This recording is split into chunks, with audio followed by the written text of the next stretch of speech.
Good morning students. I hope all of you are fine. So let's start doing our work. Last time हम 5.4 exercise discuss कर रहे थे जिसमें हमने 6 तक सम डिस्कस कर लिए थे। आगे जो हमारे पास जो नेक्स्ट 7 सम आता है वो होमोजेनियस इक्वेशन से रिलेटेड आता है। तो पहली बात कि होमोजेनियस इक्वेशंस होती क्या है और हम उनको सोल्व कैसे करेंगे, मीन्स हम उनका सोल्यूशन कैसे फाइंड आउट करेंगे। तो देखो वो लीनियर इक्वेशंस जिसकी राइट साइड में इक्वल्स टू में कोई कांस्टेंट क्वांटिटीज होने की बजाय 0 0 हो, वो सब क्या होती हैं, होमोजेनियस इक्वेशंस। ठीक है, तो अब हमने इन्हीं होमोजेनियस इक्वेशंस के बारे में डिस्कस करना है कि जिनके इक्वल्स टू में क्या पड़ा हो 0। अब इनका सोल्यूशन कैसे निकालोगे। देखो यहाँ पर अगर हम इसकी जनरल फॉर्म बनाए तो वो पहले क्या बनती थी, ax is equal to b type की। तो अब इसमें क्या बनेगी, that ax is equal to 0, क्योंकि यहाँ पर कॉन्स्टेंट्स की बजाय अब क्या है, 0 है। तो a मैट्रिक्स वही होगी सेम अपनी, वही कोफिशिएंट्स की मैट्रिक्स, x मैट्रिक्स वेरिएबल वाली मैट्रिक्स, और जो b था अब वो क्या है हमारे पास 0 मैट्रिक्स है। ओके, तो अब इनको सोल्व करने का तरीका क्या है। देखो एक तो ये बात हो गई कि हम कोई भी ax इक्वल्स टू b का सोल्यूशन कैसे निकालते थे, दैट x किसके इक्वल होता था, a इनवर्स b के। दोनों तरफ हम इनवर्स अप्लाई कर देते थे, लेकिन अब यहाँ पर b तो हमें पहले ही 0 दे रखा है, तो 0 के तो किसके साथ मर्जी मल्टीप्लीकेशन कराओ, रिजल्ट तो 0 ही आएगा। ठीक है, तो अब ये किस पे डिपेंड करेगा वो देखो। अगर देखो अब जो हमें गिवन मैट्रिक्स है वो कौन सी है, ए मैट्रिक्स। तो हम पहले क्या चेक करेंगे, determinant of A. If determinant of A is not equal to 0 है तब ए क्या होगी, non singular, and there will be only one solution. अगर determinant of A not equal to 0 आ गया, इट मीन्स ए क्या है, नॉन सिंगुलर है, और उसका सिर्फ एक ही सोल्यूशन होगा। वो क्या होगा कि कैपिटल एक्स किसके इक्वल होगी, 0 के इक्वल होगी, मीन्स एक्स वाई जेड। देखो कैपिटल एक्स मैट्रिक्स कौन सी थी, जिसमें एक्स वाई और जेड तीनों थे।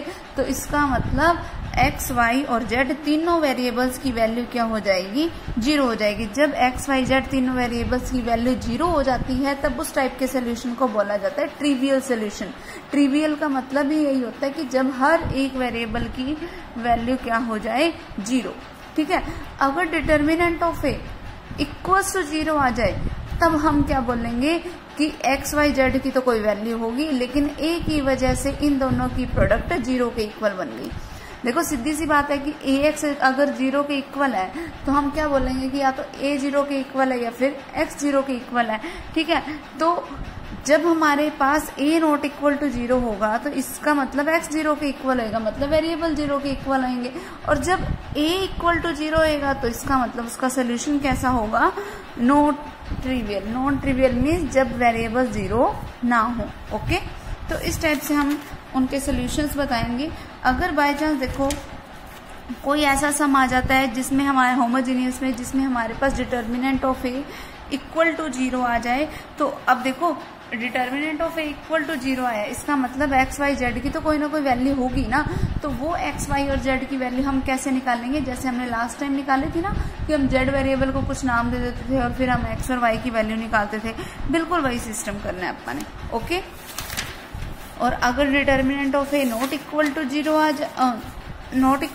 आ जाए तब तो हमें सीधा पता ही है कि x की वजह से मैट्रिक्स 0 बन रही है, तो इसका मतलब एक्स वाई जेड तीनों को मैं सिंपली 0 के इक्वल रख दूंगी। ठीक है, अब देखो हम इसके सम ट्राई कर रहे हैं। पहला सम क्या है, देखो पहला सम है हमारे पास ये, देखो x plus y minus z equals to 0, x minus 2y plus z is equals to 0, 3x plus 6y minus 5z is equals to 0। अगर हम इसको मैट्रिक्स फॉर्म में लिखें तो हमारे पास a मैट्रिक्स क्या बनेगी, 1 1 माइनस 1, क्योंकि इन सबके कोफिशिएंट्स लिख दिए हमने। फिर क्या आएगा, 1 माइनस 2 1, फिर 3 6 माइनस 5, ये हो गया। ठीक है, इस तरीके से हमारे पास पहले ए मैट्रिक्स बन गई। अब पहले डिटर्मिनेंट ऑफ ए निकाल के देख लो, क्योंकि सब कुछ उसी पे डिपेंड करता है। तो पहले डिटर्मिनेंट ऑफ ए निकाला, मान लो मैंने इसको फर्स्ट रो से एक्सपेंड किया, तो पहले एलिमेंट की वैल्यू क्या है, 1। जब हम 1 को लेके चल रहे हैं तो इस रो को छोड़ेंगे, इस कॉलम को छोड़ेंगे, फिर इन दोनों की मल्टीप्लीकेशन माइनस इन दोनों की मल्टीप्लीकेशन, -2 की -5 से मल्टीप्लीकेशन कराओगे 10, माइनस में 6 × 1 6, फिर माइनस में आएगा ये वाला 1, 1 इंटू में इस रो को छोड़ो, इस कॉलम को छोड़ो, इन दोनों की मल्टीप्लीकेशन -5, माइनस में इन दोनों की मल्टीप्लीकेशन मीन्स 3। फिर क्या आएगा, प्लस में क्या आएगा, -1, ठीक है। फिर क्या करोगे, इस रो को छोड़ो, इस कॉलम को छोड़ो, 6 इंटू 1 6, माइनस में क्या आएगा, इन दोनों की मल्टीप्लीकेशन। अब देखो माइनस में इन दोनों की मल्टीप्लीकेशन तो -6 है, तो माइनस माइनस यहाँ क्या बन जाएगा, प्लस का 6। ओके, तो डिटर्मिनेंट ऑफ ए हमारे पास क्या बना, वो देखो 10 - 6 4, 4 इंटू 1 4। फिर -5 - 3 मीन्स -8, -8 की -1 के साथ मल्टीप्लीकेशन कराई तो प्लस का 8। फिर 6 and 6 12, 12 की -1 से मल्टीप्लीकेशन कराई तो -12। तब यहाँ से क्या बन गया, देखो 4 and 8 12, 12 - 12 मीन्स 0। अब देखो determinant of A equal to 0 आ गया। अभी मैंने तुम्हें बताया कि जब determinant of A equal to 0 हो, it means matrix A matrix क्या है, सिंगुलर मैट्रिक्स है। अगर ए सिंगुलर मैट्रिक्स है, इसका मतलब ए की वजह से 0 बन रहा था हमारे पास सोल्यूशन, एक्स वाई जेड की वजह से कहीं पर भी सोल्यूशन 0 नहीं बन रहा था। इसका मतलब मुझे अब एक्स वाई और जेड की वैल्यू निकालने की जरूरत है। तो पहले दो इक्वेशंस लो, इनमें जेड की जगह पे हम क्या पुट कर दें, के। देखो अगर जेड लेट कर लिया मैंने, जेड इज इक्वल्स टू के, तो क्या बनेगी, पहले दो equation, x plus y minus k is equals to 0, फिर x माइनस 2y प्लस का k इज इक्वल्स टू 0। अब अगर मान लो इन पे एलिमिनेशन मेथड लगाया, क्या बनेगा, x से x कैंसल, फिर y plus 2y means 3y, ठीक है, माइनस का 2k is equals to 0। So that 3y is equals to 2k, y is equals to 2k by 3। ये y की वैल्यू आ गई हमारे पास, z की वैल्यू ऑलरेडी है हमारे पास, ठीक है। यहाँ पर पुट कर दो, क्या बनेगा, देखो x as it is, y की जगह पे 2k बाई 3, माइनस में z की वैल्यू है k is equals to 0। So that x, अब देखो इनका एलसीएम लिया मैंने, 3 आ गया, क्या बना, 2k minus 3k is equals to 0। ठीक, क्या बना ये x प्लस, अब देखो 2k minus 3k means minus का k अपॉन में 3 इज इक्वल्स टू 0। अब प्लस माइनस क्या होता है, माइनस, यानी कि x minus k by 3 is equals to 0 means x की वैल्यू क्या आ गई, प्लस का k बाई 3। अब x की वैल्यू k बाई 3 है, y की वैल्यू 2k बाई 3 है, z की वैल्यू है k। अगर ये तीनों वैल्यूज इस थर्ड इक्वेशन को सेटिस्फाई कर गई, तब तो हमारा सोल्यूशन है सही, बनना गलत है।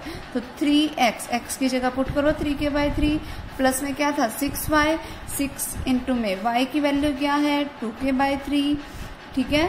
फिर माइनस 5 z की वैल्यू क्या है k इज इक्वल्स टू 0 मुझे प्रूफ करना है, ठीक है। 3 से 3 कैंसल, 3 2 6, क्या बना k प्लस 2 इंटू 2 4k, फिर माइनस में 5k। अब क्या बन गया ये 5k माइनस 5k, जिसका मीनिंग क्या हुआ 0। तो यही राइट साइड के इक्वल आ गया ना, इसका मतलब ये इस इक्वेशन को सेटिस्फाई करता है।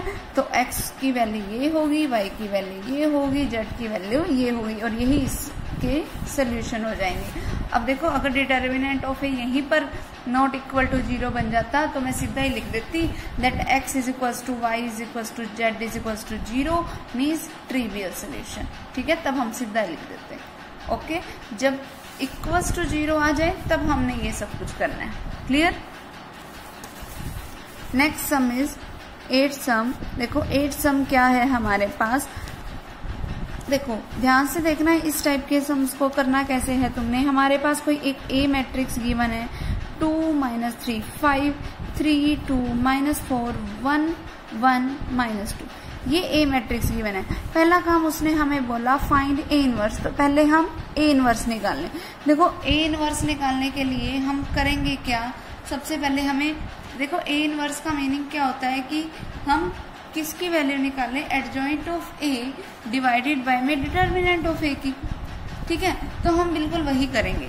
सबसे पहले जब हम डिटर्मिनेंट ऑफ ए निकालना चाहेंगे तो वो हमारा कैसे निकलेगा, वो देखो डिटर्मिनेंट ऑफ ए, मान लो मैंने इसको फर्स्ट रो से एक्सपेंड कर दिया, तो क्या बनेगा 2 इंटू -4 प्लस 4, फिर प्लस 3 इंटू -6 प्लस 4, ठीक है, इससे हमने जब एक्सपेंड करें ये वाला एलिमेंट लिया तो इन दो की मल्टीप्लीकेशन माइनस इन दो की मल्टीप्लीकेशन, फिर क्या आएगा प्लस में 5 इंटू में इन दोनों की मल्टीप्लीकेशन माइनस इन दोनों की। सबको डिटर्मिनेंट निकालना आ ही गया होगा अब तक, हमने वही डिटर्मिनेंट निकाला है और कुछ नहीं किया। 4 से 4 कैंसिल, क्या बन गया 2 इंटू 0 मीन्स 0, फिर -6 प्लस 4 मीन्स माइनस का 2, -2 की 3 के साथ मल्टीप्लीकेशन कराई तो माइनस का 6, फिर 3 - 2 मीन्स 1, 1 की 5 से मल्टीप्लीकेशन कराई तो 5। तो क्या रिजल्ट आ गया हमारे पास -1, which is obviously not equal to 0। अगर determinant of A not equal to 0 है तो हम क्या कंडीशन बोलते हैं कि ए इनवर्स एग्जिस्ट करेगा, क्योंकि ए क्या है हमारे पास नॉन सिंगुलर मैट्रिक्स, इसका मतलब ए इनवर्स एग्जिस्ट। ठीक है, अब ए इनवर्स एग्जिस्ट कर गया। अब नेक्स्ट काम क्या है हमारा, एडजॉइंट ऑफ ए निकालना। देखो एडजॉइंट ऑफ ए निकालते कैसे हैं, रिमेंबर होगा तुम्हें कि एडजॉइंट ऑफ ए किन से मिलके बनता है, कोफैक्टर से। तो पहले कोफैक्टर फाइंड आउट करोगे तुम, ठीक है, फिर उसके बाद हम क्या निकालेंगे, उसका क्या कर देंगे, ट्रांसपोज कर देंगे। तो हम इसके कोफैक्टर निकाल लेते हैं। देखो कोफैक्टर निकालने का तरीका सबको पता है कि जिस एलिमेंट की हम बात कर रहे हैं उस रो को छोड़ेंगे, उस कॉलम को छोड़ेंगे, इन दोनों की मल्टीप्लीकेशन माइनस इन दोनों की मल्टीप्लीकेशन, -4 + 4 मीन्स 0। ठीक है, इस तरीके से इसके आगे भी कोफैक्टर निकलते जाएंगे। क्या आएंगे इसके कोफैक्टर, निकाल के देख लेना चाहिए, यही कोफैक्टर बनेंगे। ठीक है, और जहां पर भी ऐसा आ जाए -1 ओड बने, वहां पर उसका साइन क्या कर देना, चेंज कर देना। ठीक है, अब देखो एडजॉइंट ऑफ ए क्या हो गया, इसका ट्रांसपोज हो गया। ट्रांसपोज किया हमने 0 to 1 -1 -9 -5 2 23 एंड 30। ठीक है, ये आ गया हमारे पास एडजॉइंट ऑफ ए। अब देखो हमें क्या निकालना था, ए इनवर्स किसके इक्वल होता है, adjoint of A by determinant of A. मतलब इस एडजॉइंट ऑफ ए की मल्टीप्लीकेशन हम किसके साथ कराएं, माइनस के साथ। जब भी हम माइनस से मल्टीप्लाई कराएंगे तो सबके साइन चेंज हो जाएंगे, नेगेटिव वाला प्लस में बन जाएगा और पॉजिटिव वाला नेगेटिव में। सबके साइन चेंज कर दो। ठीक है, ये बन गया हमारे पास, यानी कि ये हमारा क्या है, ए इनवर्स। देखो यहां तक तो हो गया, इसके बाद क्या करना है उस पे आओ। देखो if A is equal to this, find A inverse. तो ए इनवर्स की हमने वैल्यू निकालनी थी, वो हमने निकाल दी है। नेक्स्ट काम क्या है हमारा, using A inverse solve the flowing solution of linear equations. कि ए इनवर्स का यूज करके हमने इस सब लीनियर इक्वेशंस की वैल्यूज निकालनी है। देखो ये लीनियर इक्वेशंस जो मुझे गिवन है वो कौन सी थी, वो क्या है हमारे पास, देखो 2x - 3y + 5z is equal to 11, 3x + 2y - 4z is equal to -5, x + y - 2z is equal to -3। यही थी हमारे पास लीनियर इक्वेशंस।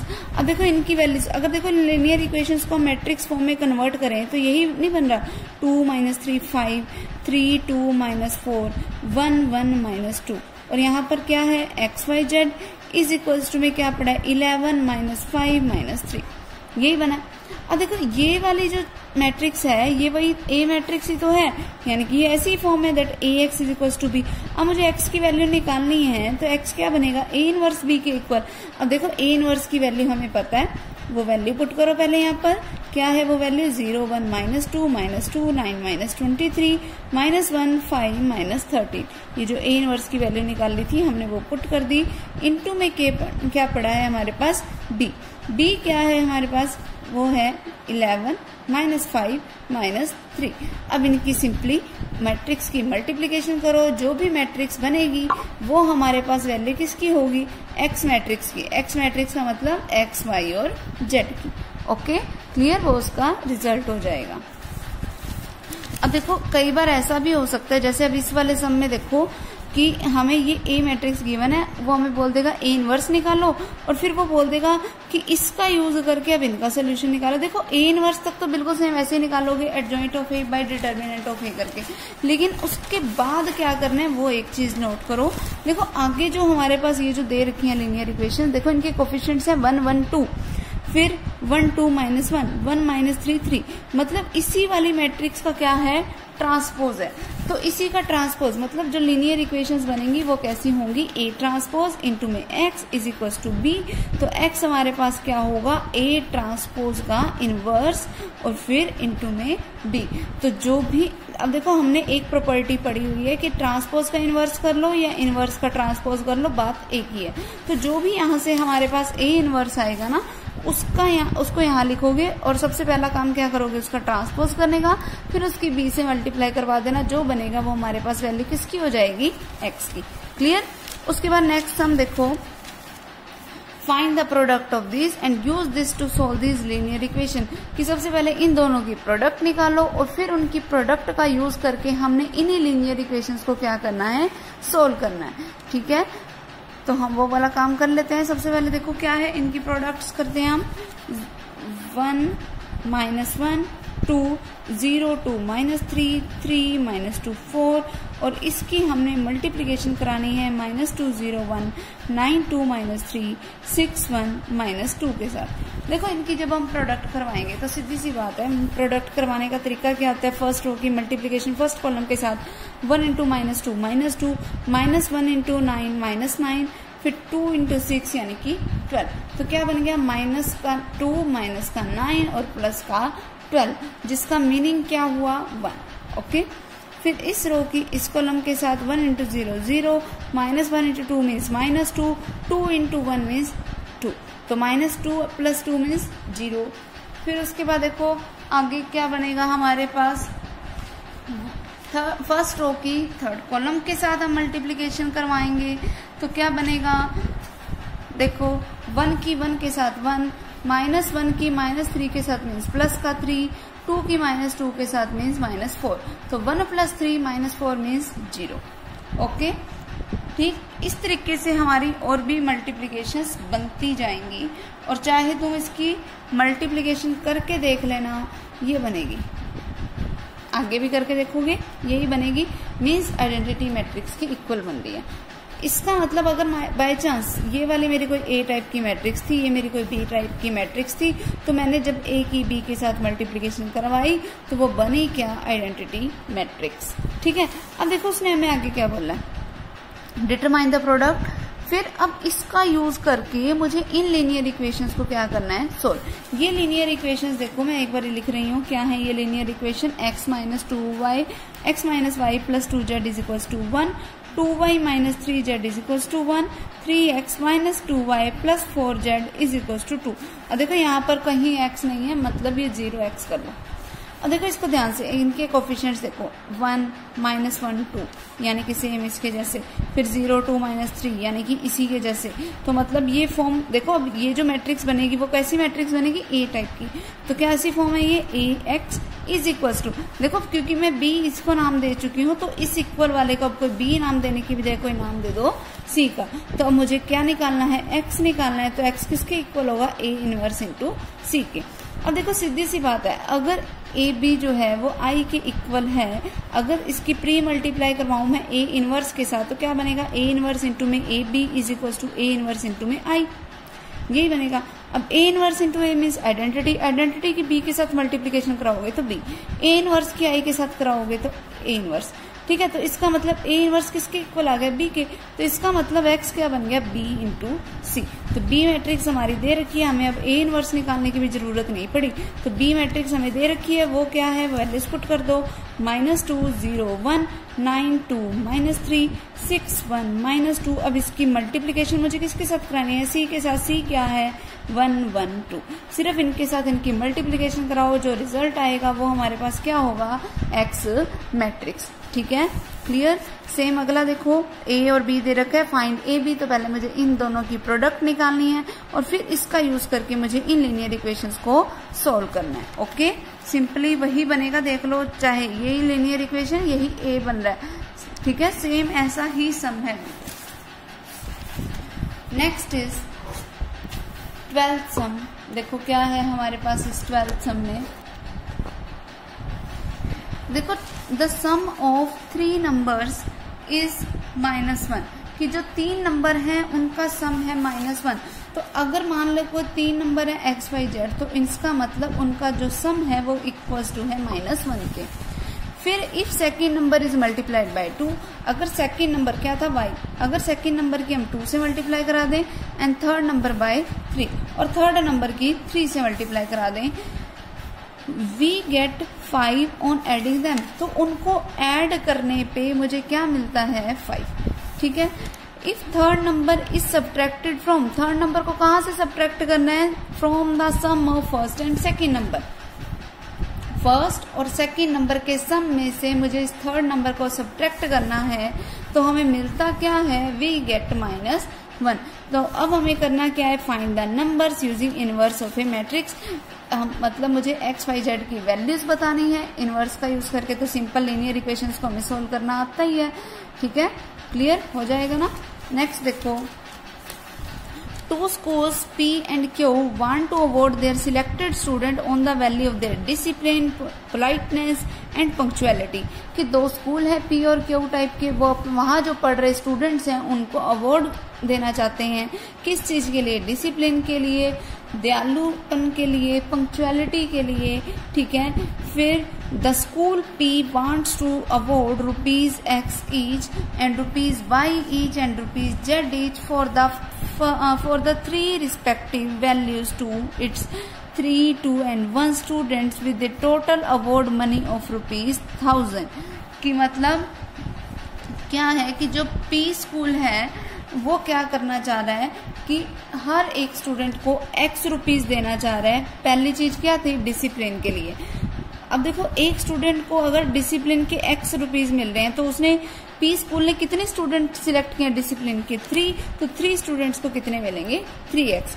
फिर 2 स्टूडेंट्स उन्होंने किस चीज के सिलेक्ट किए, पोलाइटनेस के, और एक पोलाइटनेस के स्टूडेंट को अगर Y रुपीज मिल रहे हैं तो 2 स्टूडेंट्स को कितने मिलेंगे, 2y। फिर अगर उसने उस P स्कूल ने एक ही स्टूडेंट सिलेक्ट किया है पंक्चुअलिटी के लिए, पंक्चुअलिटी वाले को Z रुपीज मिल रहे हैं, तो प्लस में क्या आ गया Z, और इन तीनों का टोटल मिला के उन्होंने अवार्ड कितने का सिलेक्ट किया है, 1000 का। फिर स्कूल क्यों क्या कर रहा है, टोटल 1500 रुपए खर्च कर रहा है 4, 1 and 3 students, means 4x + y + 3z के लिए वो कितने रुपीज खर्च कर रहा है, 1500 रुपए खर्च कर रहा है, ठीक है। फिर if the total amount of award for one prize on each value of ₹600 using matrices, find the award money for each value apart from these 3 values, suggest one more value for reward, ठीक है। अब देखो, जो third line है उसमें वो कहना क्या चाह रहा है, देखो थर्ड लाइन में वो कह रहा है कि अगर हर एक प्राइज की जो कीमत है वो टोटल 600 रुपए है, मतलब तीनों के जो टोटल अमाउंट है वो क्या है, 600 है, तो मुझे X, Y और Z की वैल्यू बतानी है और कुछ भी नहीं करना, ठीक है। सिर्फ मैट्रिक्स मेथड का यूज करोगे, सबसे पहले इनको मैट्रिक्स फॉर्म में कन्वर्ट करोगे, फिर A मैट्रिक्स बन जाएगी, X मैट्रिक्स बन जाएगी, B मैट्रिक्स बन जाएगी, और हम X मैट्रिक्स की क्या निकाल लेंगे, वैल्यूज, ठीक है, using inverse of A matrix. वही तरीका हमने यूज करना है। फिर उसने पूछा कि स्कूल और कौन सी, ये जस्ट वैल्यू बेस्ड क्वेश्चन आ गया, उसने पूछा कि अपार्ट फ्रॉम दिस कौन सा अवार्ड हम बना सकते हैं, ऐसा, ठीक है। तो ये ऐसे सिंपल है, इसको छोड़ दो, बस मेन इस पे फोकस करो X, Y, Z की वैल्यू तक। Next one is 14 sum, I think ये तो सब तुमको ट्राई करना चाहिए। अगला बिल्कुल सेम है इसके लिए, इसके जैसा ही है, बस उसमें क्या था, डिसिप्लिन, पोलाइटनेस एंड पंक्चुअलिटी थी। इसमें अब किसके लिए, ऑनेस्टी, कोऑपरेशन एंड सुपरविजन के लिए, ठीक है। तो ये तुम अपने आप ट्राई करना, क्लियर। बाकी नेक्स्ट चैप्टर अब हम नेक्स्ट टाइम स्टार्ट करेंगे, ओके।